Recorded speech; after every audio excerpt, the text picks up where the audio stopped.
Friends, कैसे हैं आप सब लोग। मैं रेनू गौड़ आपका एक बार फिर स्वागत करती हूँ आपके अपने चैनल रेनू गौड़ पाठशाला में। पिछली कक्षा में हमने पढ़ा था वर्ण और वर्णमाला की परिभाषा और उसके प्रकार पढ़े थे।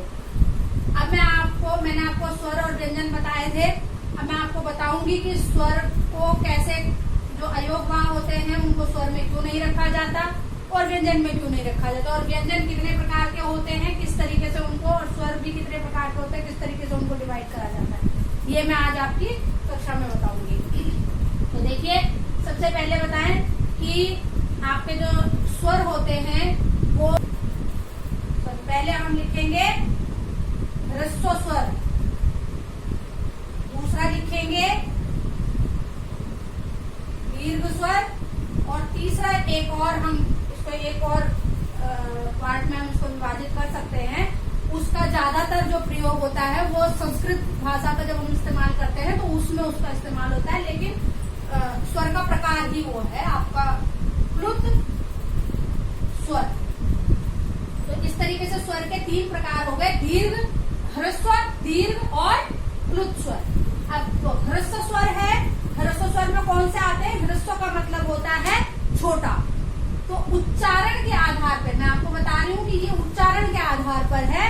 तो उच्चारण यानी जिसमें कम समय लगे, ह्रस्व मतलब कम, तो जिसके उच्चारण में कम समय लगे उन स्वरों को हम ह्रस्व स्वर में रखते हैं। अब अगर हम स्वर पढ़ते हैं ओ आ ई उ ए ऐ, तो हमें इसमें स्वर में जब हम उच्चारण करते हैं तो हमें खुद ब खुद पता चलता है उच्चारण करते हुए कि जिनमें कम समय लगता है, जैसे ओ, ई, उ और री। ये स्वर ऐसे हैं जिसमें हमें बोलने में, उच्चारण करने में बहुत कम समय लगता है, तो इनको हम रखते हैं ह्रस्व स्वर में। और दीर्घ में जो जिनमें हमें इसका दुगना समय लगता है, जितना समय हमें ह्रस्व स्वर बोलने में लगता है, ठीक उसका दुगना स्वर हमें जिन स्वरों को उच्चारण करने में लगता है उन्हें हम दीर्घ स्वर में रखते हैं। तो ये अपने आप ही, इसमें आप जब उच्चारण करेंगे तो अपने आप आपको समझ में आएगा। जैसे आ, ई, ऊ, ए, आई, ओ और औ। इन सब का जब हम उच्चारण करते हैं तो इसमें और इसके ह्रस्व और दीर्घ स्वर के उच्चारण में जब आप उच्चारण करते समय आप इनको देखेंगे तो आपको खुद ब खुद समझ में आएगा कि जो ह्रस्व स्वर है उसमें उच्चारण करने में हमें कम समय लग रहा है, और जो दीर्घ स्वर है उसके उच्चारण में हमें ह्रस्व स्वर के दुगना समय लग रहा है। अब कुछ स्वर ऐसे होते हैं कि जिसमें दीर्घ स्वर के भी से भी ज्यादा टाइम लगता है, यानी जितने में हम ह्रस्व स्वर बोलते हैं उसका 3 गुना समय हमें उन स्वरों को बोलने में, उन स्वरों को उच्चारण करने में लगते हैं, तो उनको हम प्लुत स्वर में रखते हैं। तो ऐसे कौन से स्वर होते हैं? इनका ज्यादातर इस्तेमाल वैसे संस्कृत भाषा में होता है, लेकिन जैसे हम लिखते हैं, हमारा एक आध्यात्मिक वर्ण है ओम, तो हम कैसे बोलते हैं? ओम, यानी आ से भी ज्यादा, ई से भी ज्यादा, इन जो दीर्घ स्वर हैं इनसे भी ज्यादा समय उसमें बोलने में लग रहा है, ओम। अब इसको जब हम संस्कृत में इस तरीके के स्वरों को लिखते हैं जो प्लुत स्वर होते हैं, तो संस्कृत में हम इसके लिए ऐसे 3 एक संख्या का इस्तेमाल करते हैं। आपने अक्सर देखा होगा कि संस्कृत में जब हम ओम लिखते हैं या कहीं पर आपने ओम लिखा हुआ देखा होगा तो इस तरीके से लिखा हुआ होता है ओ, और ये 3 बनाया हुआ होता है, और म लिखा हुआ होता है, इस तरीके से बनाया हुआ होता है। तो प्लुत स्वर में हम इस तरीके से इसका उच्चारण करते हैं। अब जब संस्कृत में हम इस तरीके से उसका उच्चारण करते हैं, तो इस तरीके से आपको समझ में आ गया होगा कि स्वर के 3 प्रकार, उच्चारण के आधार पर 3 प्रकार होते हैं, ह्रस्व, दीर्घ और प्लुत स्वर। तो इनको किस तरीके से हमने पहचानना है कि कौन सा दीर्घ स्वर है, कौन सा प्लुत स्वर है और कौन सा ह्रस्व स्वर है, ये कैसे पहचानना है? हम उच्चारण के आधार पर इसको पहचान सकते हैं। अब आते हैं कि स्वरों का प्रयोग कैसे करा जाता है। तो स्वर का जो प्रयोग होता है,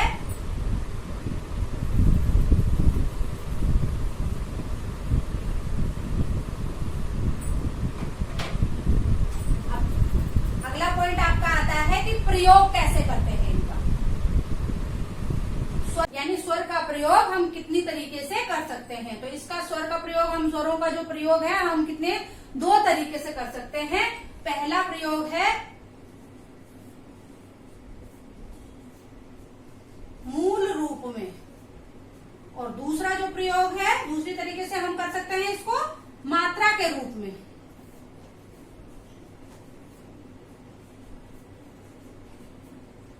मात्रा के रूप में। अब 2 तरीके से हम इसका प्रयोग कर सकते हैं। तो मूल रूप में जब हम स्वरों का मूल रूप में प्रयोग करते हैं तो वो किस तरीके से करते हैं वो जरा देख लीजिएगा कि मूल रूप में यानी जहां पर स्वर मात्रा की तरह नहीं आते बल्कि अपना जो उनका मूल स्वरूप होता है, जिस तरीके से वो बनाए जाते हैं मूल रूप में, उसी तरीके से वो शब्द में उतर कर आते हैं। जैसे हम लिख सकते हैं, अभी देखिएगा, जैसे आम, ईख, ऐनक। तो इन शब्दों में आप देखेंगे कि जो स्वर हैं वो अपने मूल रूप में आए हुए हैं, यानी वो मात्रा की तरह हम उनको इस्तेमाल नहीं कर रहे हैं, बल्कि वो अपने जिस तरीके से हम उनको लिखते हैं उसी तरीके से हमने उनको मूल रूप में शब्द में उतार रखा है।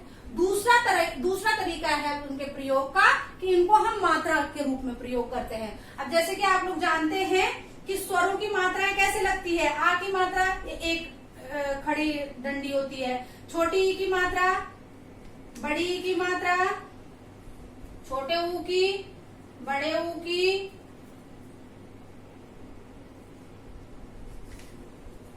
री की, ए की, आई की, ओ की और औ की। तो इस तरीके से हम मात्राएं लगाते हैं। तो जब शब्दों में स्वरों की इस तरीके से मात्राओं का हम इस्तेमाल करते हैं तो उसे मात्रा के रूप में स्वर का प्रयोग कहा जाता है। यानी जैसे हम कहते हैं कि क धन ई धन ल, क्या बन गया हमारा शब्द? कील। अब इसमें ई जो है वो अपने मूल रूप में नहीं आया है बल्कि उसकी मात्रा यहाँ पर लगी है, तो ये मात्रा के रूप में स्वर का इस्तेमाल हो गया, स्वर का प्रयोग हो गया। इसी तरीके से हम और भी मात्राएं हम लगा सकते हैं, जैसे ग धन आ की मात्रा, धन ज धन र, तो ये बन गया आपका गाजर। तो यहाँ पर हमने आ को उसके मूल रूप में न लिख के उसको उसकी मात्रा के रूप में हमने उसका इस्तेमाल किया है, उसका प्रयोग किया है। तो इस तरीके से स्वर का प्रयोग हम 2 तरीके से कर सकते हैं, मूल रूप में यानी जहां पर स्वर अपने मूल रूप में आते हैं, और दूसरा मात्रा के रूप में यानी जहां पर स्वर अपने मूल रूप में ना आकर अपनी मात्राओं के रूप में आते हैं। तो इस तरीके से हमने देखा कि स्वर का प्रयोग किस तरीके से हम करते हैं। अब मैंने आपको पिछली कक्षा में बताया था कि अंग और अह जो अयोगवाह होते हैं उनको हम स्वर में नहीं रखते हैं और व्यंजन में भी नहीं रखते हैं। उनको अयोगवाह अलग तरीके से अलग वर्ग में उनको रखा गया है, अयोगवाह। तो ये क्यों रखा जाता है? इनको अगर ये स्वर के साथ लिखे जाते हैं तो इनको स्वर में क्यों नहीं रखा जाता है, या स्वर में नहीं रखा जाता है तो व्यंजन में क्यों नहीं रखा जाता फिर? तो ये आप थोड़ा समझिए इसको, अंग और अह। अब आप यहाँ पर देखिए, आज थोड़ा वीडियो लंबी जाएगी क्योंकि स्वर और व्यंजन दोनों को की व्याख्या करनी है, तो थोड़ा लंबा चला जाएगा जो वीडियो है। तो ध्यान से देखिएगा और वीडियो को अंत तक जरूर देखिए, क्योंकि इसमें मैं ये नहीं कहती हूँ कि ये किसी ने नहीं पढ़ाया होगा, लेकिन ये बहुत कम जगह पर आपको मिलेगा। इस तरीके से अंतर स्पष्ट करना कि क्यों नहीं रखा गया है। हर एक प्रश्न का, हर एक छोटी छोटी चीजों का जो डाउट्स बच्चे के दिमाग में होते हैं, उन डाउट्स का जो क्लियरिफिकेशन है वो मैंने इस वीडियो के अंदर किया हुआ है, तो इस वीडियो को अंत तक जरूर देखिए। तो यहाँ पर मैं आपको बताना चाह रही हूँ कि अयोग वाह यानी अंग और अह जो है उनको स्वर के साथ वो होते हैं, लेकिन उनको स्वर में क्यों नहीं रखा गया, उसको अयोग वाह उसका अलग वर्गीकरण क्यों किया गया, या फिर अगर स्वर में नहीं रखा गया तो उसको व्यंजन में रखना चाहिए। तो क्यों नहीं रखा गया, इसके पीछे कारण है, क्योंकि जो स्वर होते हैं हमारे अ आ इ ई जो स्वर होते हैं उनका अपना स्वतंत्र अस्तित्व होता है, यानी वो किसी के मेल से नहीं बनते हैं, उनका अपना एक स्वतंत्र अस्तित्व होता है। और यहां पर जब हम अंग को देखते हैं तो अंग जो है इसका अपना अलग स्वतंत्र अस्तित्व नहीं है, क्योंकि ये अ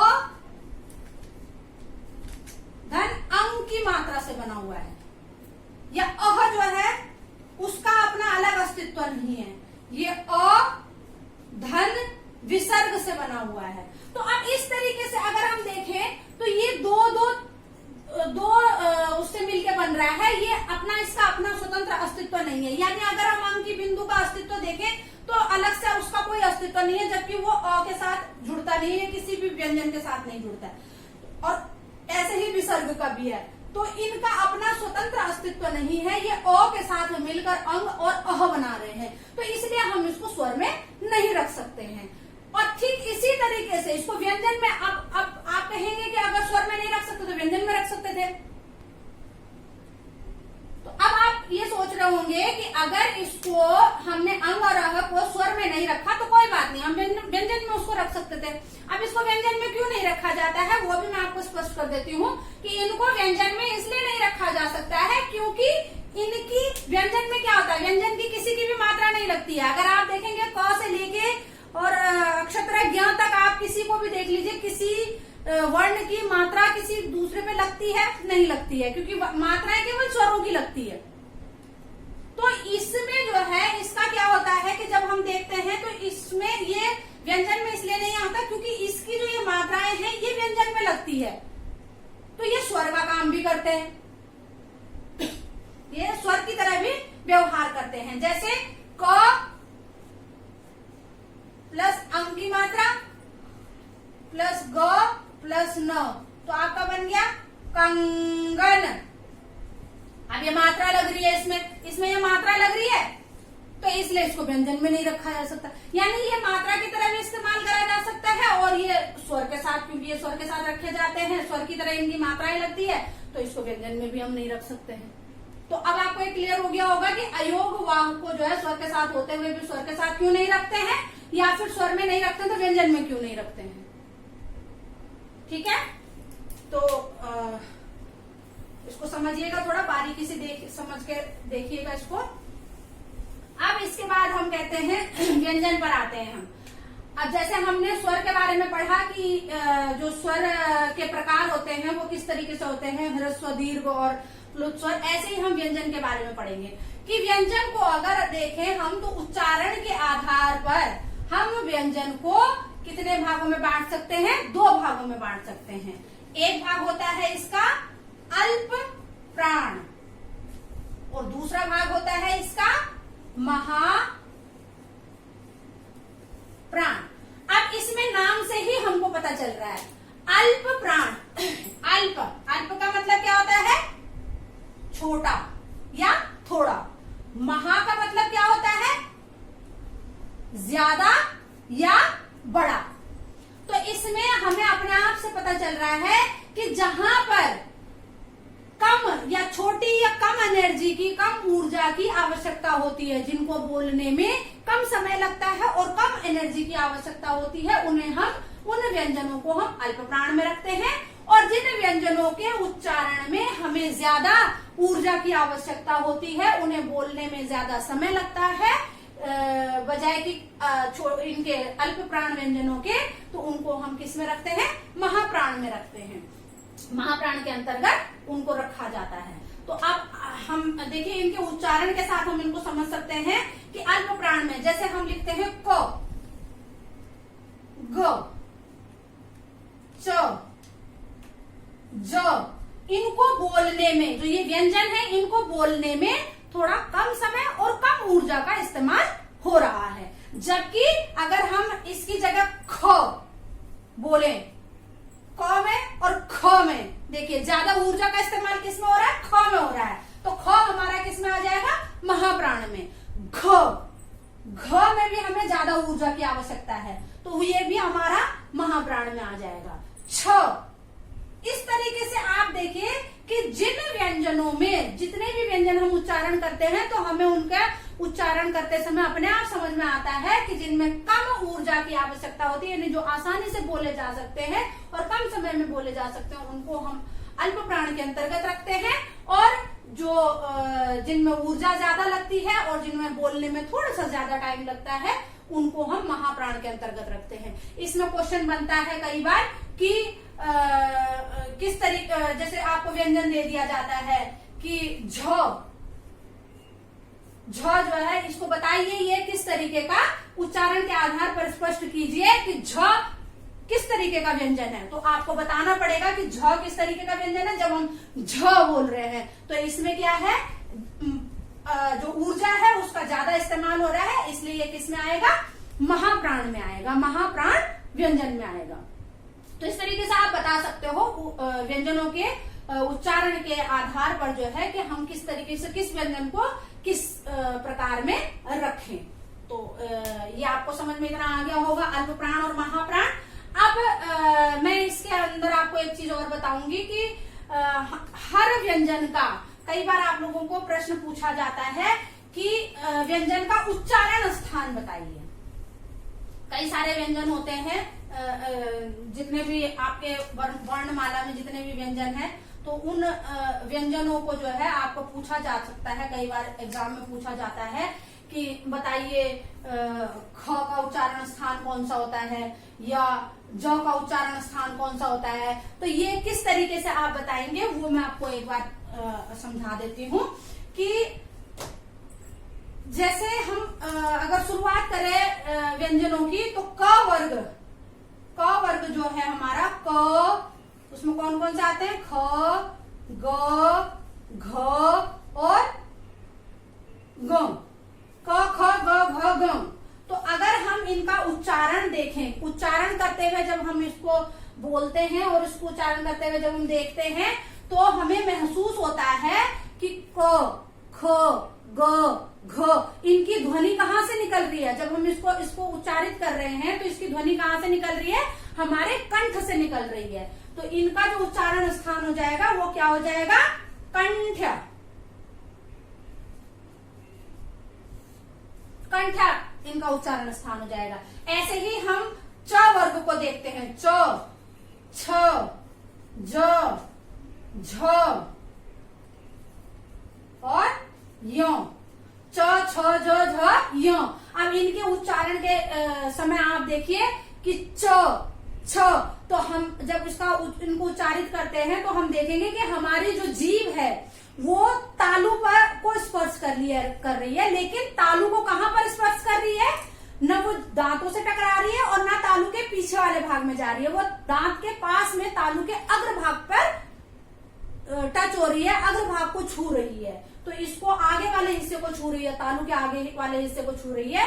तो इनका सबका उच्चारण एक जैसा होता है, एक ही स्थान से इनका उच्चारण होता है। तो इसको हम क्या कहेंगे, तालव्य। इनका उच्चारण स्थान हो गया तालव्य। अब हम अगले वर्ग की तरफ चलते हैं, तो हम देखेंगे ट वर्ग, ट, ठ, ड, ढ और अण। ट, ठ, ड, ढ, अण जब हम इनको उच्चारित करते हैं तो हम देखते हैं, आप खुद से उच्चारण करके देखिए कि जो हमारी जीभ है वो अंदर को फोल्ड होती है, मुड़ती है और साथ ही साथ तालु के पीछे वाले हिस्से को छूती है, उसको स्पर्श करती है। ट, ठ, तो इन पांचों वर्ण के जो है इनका जो उच्चारण स्थान हो जाएगा वो क्या हो जाएगा, मूर्धन्य।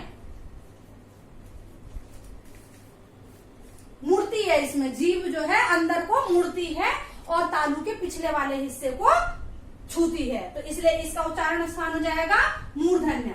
अब अगला हमारा आता है त वर्ग, यानी त, थ, द, ध और न।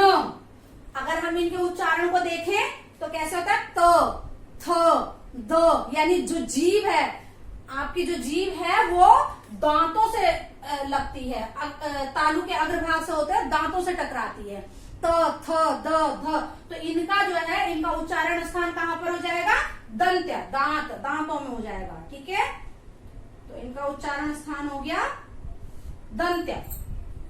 ऐसे ही अब हम प वर्ग की तरफ चलते हैं, तो प, फ, ब, भ और म। तो इनमें जो है आपने देखा होगा, इनको उच्चारित करते समय हमारे होंठ जो है वो आपस में मिलते हैं, प, फ, ब। तो जैसे हमारे इन सारे पांचों व्यंजनों में जो है हमारे होंठ आपस में मिल रहे हैं, तो इनका उच्चारण स्थान आपका हो गया है ओष्ठ, ओष्ठ। ठीक है, अब इसके अलावा जो आगे के जो व्यंजन है, यानी जो य, र, ल और वो, इनको जो है हम किसमें रखते हैं, अंतस्थ व्यंजन में रखते हैं।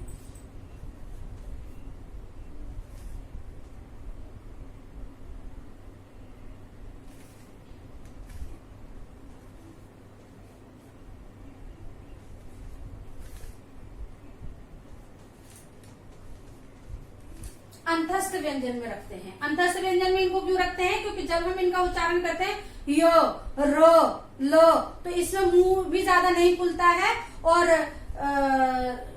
इतना ज्यादा जो है शरीर, मुंह के जो है अदर जैसे जीभ का है या दांतों का है, इनका बहुत ज्यादा इस्तेमाल नहीं होता। इसमें जो ध्वनि है होती है वो अंदर से निकलती है, तो इसलिए इसको अंतस्थ व्यंजन इनको कहा जाता है।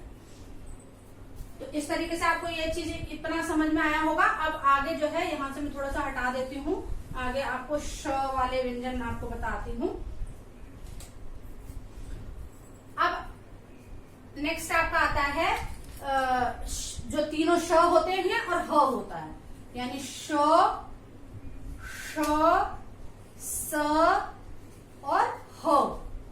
तो इनको जब हम इनको बोलते हैं, इनको जो है हम किस में रखेंगे, ऊष्म व्यंजन में रखेंगे। इनको ऊष्म व्यंजन की कैटेगरी में हम रखेंगे इनको।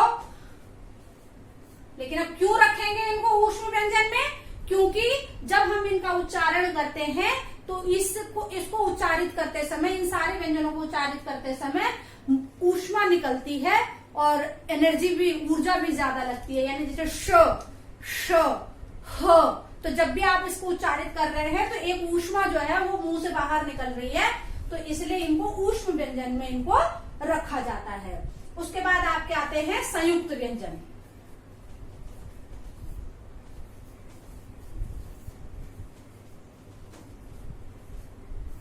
संयुक्त व्यंजन, तो संयुक्त व्यंजन में जो है आप पहले तो ये समझिए कि इनको संयुक्त व्यंजन होते कितने हैं और इनको संयुक्त व्यंजन क्यों कहा जाता है।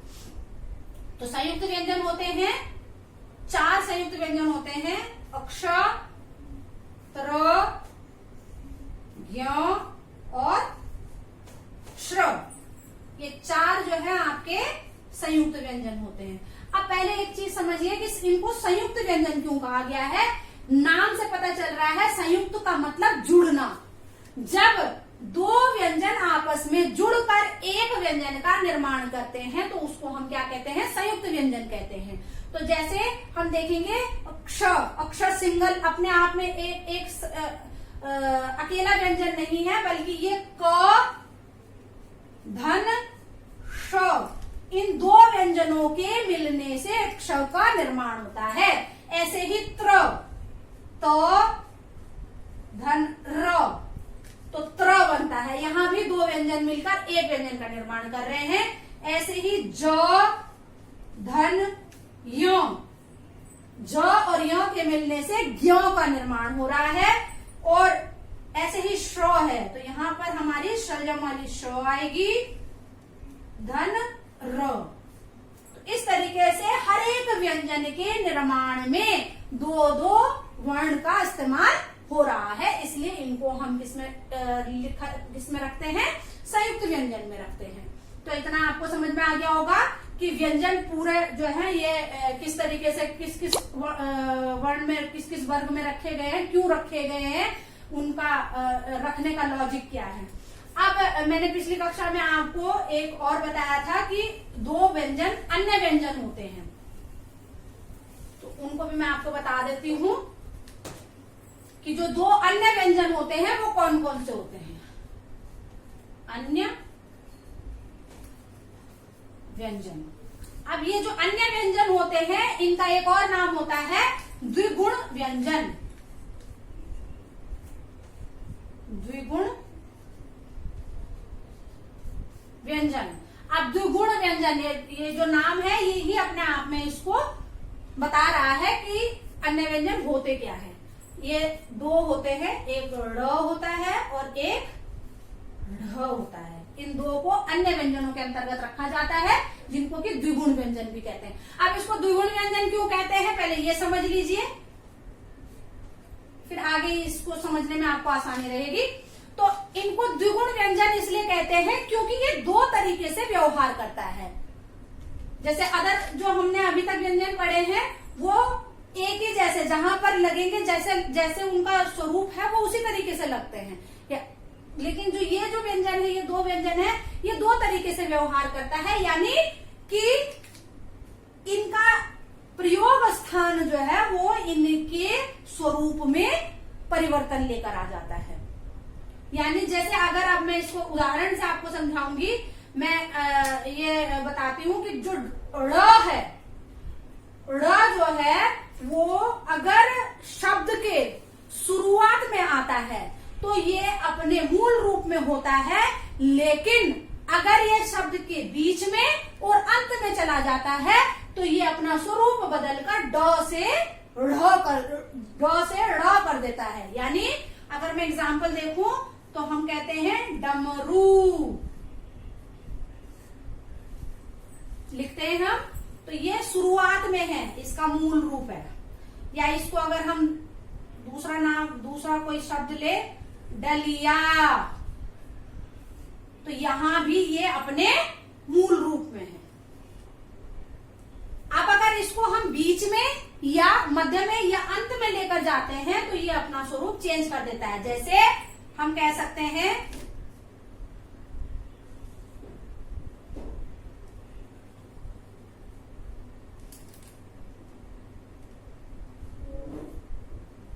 कड़क, कड़क, लड़की। अब ये बीच में आया, पहले शुरुआत में आया था तो ड है, लेकिन जब ड को हम बीच वाले स्थान पर हम इसका प्रयोग करते हैं शब्द के, तो ये अपना स्वरूप बदल के ड से ड़ हो जाता है। ऐसे ही जब हम इसको अंत में लेकर जाते हैं, पगड़ी, पकड़, अब ये अंत में जब हमने इसका प्रयोग किया तो ये फिर से ड से ड़ बन गया। तो इस तरीके से आपको समझ में आ गया होगा कि ये दो तरीके से किस तरीके से व्यवहार करता है कि जब ये शब्द के शुरू में होता है तो ये अपने मूल रूप में होता है, लेकिन जब शब्द के बीच में या फिर शब्द के अंत में जाता है तो ये अपना स्वरूप चेंज कर देता है, अपना स्वरूप बदल देता है और ड से ड़ में परिवर्तित हो जाता है। ठीक ऐसा ही ढ भी करता है। अब ढ को देखेंगे अगर हम, तो अगर शुरुआत में हम लिखते हैं, शुरुआत में हम इसका प्रयोग करते हैं तो ये ढपली होता है। ढ, ढ, ये अपने मूल रूप में है ढ, या ढक्कन। तो जब तक हम इसको शुरू में शब्द के शुरुआत में प्रयोग कर रहे हैं तो ये ढ का प्रयोग हो रहा है। इसमें जो उच्चारण आ रहा है वो उसका मूल शब्द का उच्चारण आ रहा है ढ, लेकिन जब भी हम इसको बीच में या अंत में इसका इस्तेमाल करते हैं तो ये ढ से बदलकर ढ हो जाता है। जैसे पढ़ाई या बढ़ई। तो जब हम इसको बीच में लेकर आए तो ये ढ से ढ हो गया, इसने अपना स्वरूप बदल दिया। ऐसे ही अगर अंत में हम इसको देखते हैं पढ़, तो अंत में गया तो इसने अपना स्वरूप चेंज करके पढ़ कर दिया। या चढ़, तो यहां भी अंत में जाकर इसने अपना स्वरूप बदल के ढ से ढ कर दिया। तो इस तरीके से आपको यह समझ में आया होगा कि इसको द्विगुण व्यंजन क्यों कहते हैं और किस तरीके से ये इसका जो स्वरूप है वो बदलता है। तो इतना अगर आपको समझ में आया होगा, ये जो व्यंजन है और स्वर है ये मैंने आपको पूरे विस्तार से इसको समझा दिया है, और उम्मीद करती हूँ कि इससे आपको फायदा जरूर होगा। और प्लीज इसको लाइक करें, शेयर करें, सब्सक्राइब करें। धन्यवाद।